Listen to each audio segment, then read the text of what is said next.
I knew when I got the call to do this movie that Sonic was a game. I think I had played it once or twice, and after I got the call, I started playing it with my grandson, who humiliated me constantly. And the really fun part was I got to see how smart he was, how clued in he was, and these games have turned kids into jet pilots. I mean, they're quick, and their reflexes are awesome. And he likes to trash talk a lot. He's 9 years old, and he trash talks me. I get angry, I put money in the swear jar, and I'm actually a lot like Robotnik when we play. I think that Sonic represents the power of innocence, the power of play, the electricity in a pure soul who just is doing his life because there is fun to be had, and that's my philosophy about life in the first place. You have to find something to do in life that not only serves people, but serves you in your heart, makes you feel like a child, makes you go, I get to wake up every day and do what I love. And that's the dream for everybody, The wonderful thing about Robotnik is he is analogous to a lot of the insane ego that's running us, in all different kinds of realms of life. The greed, the avarice, the self-centeredness, the self-dealing, the lack of a conscience, that we see in a lot of different realms. Robotnik signifies that. He is a madman with a triple-digit IQ. And, like a lot of those good folks, those clever genius types in Silicon Valley, that's not a microchip on his shoulder. That's a quantum database of bitterness. And he hates society because he wasn't nurtured, he wasn't loved. And this is what happens to a genius like that when they have no nurturing, no love, no guidance.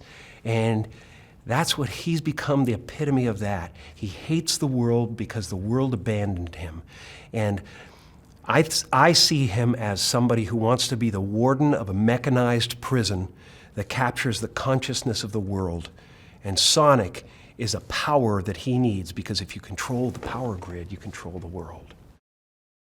He's a wonderful character to play. And of course, he's a 300 IQ, so it took me a week and a half to prepare.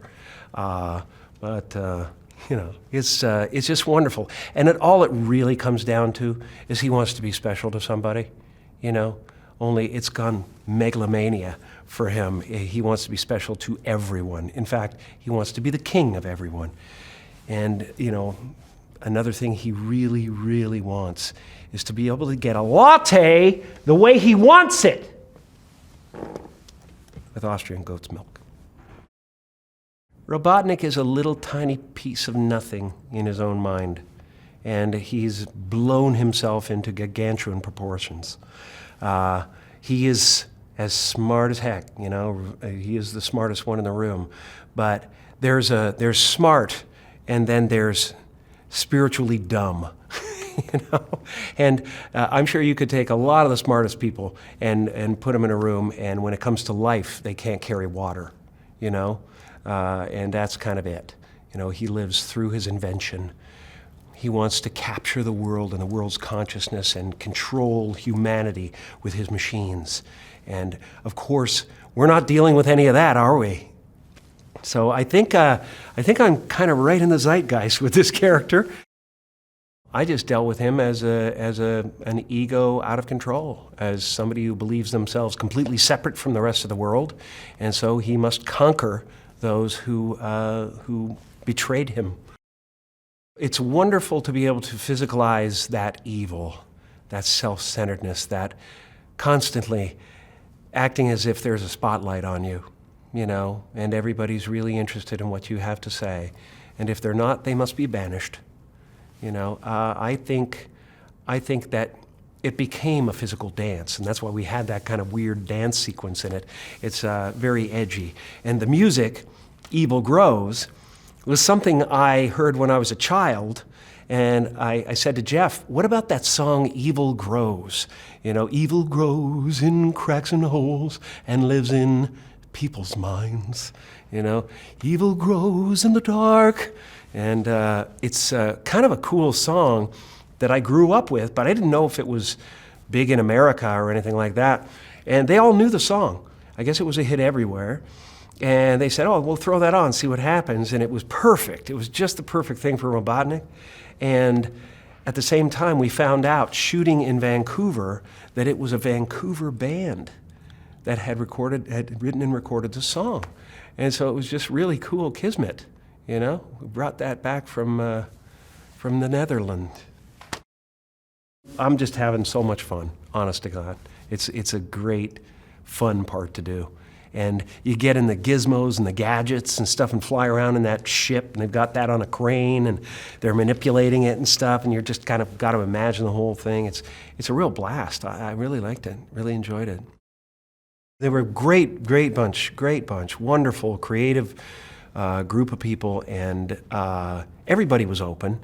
And I make tons of mistakes, so I don't have any problem with people making mistakes. And I do think it's a collective thing. And the more fun you generate on that set, the more fun comes through the camera, and arrests the people who are watching. So to me, a movie like this is silly fun. There are themes in it that are kind of interesting and serious in a way, but James Marsden, not only a good-looking guy, just a good guy down deep, real good guy, creative, open, and Tika Sumpter was just lovely and willing to jump into anything, and she was fantastic to be with. And Ben Schwartz is just a funny guy, really creative, and so having him be the voice is really a catch, really a catch.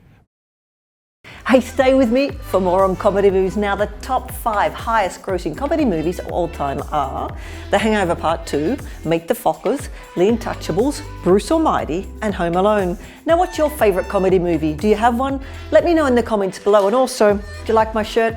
You can get one too for yourself. The link is in the description below.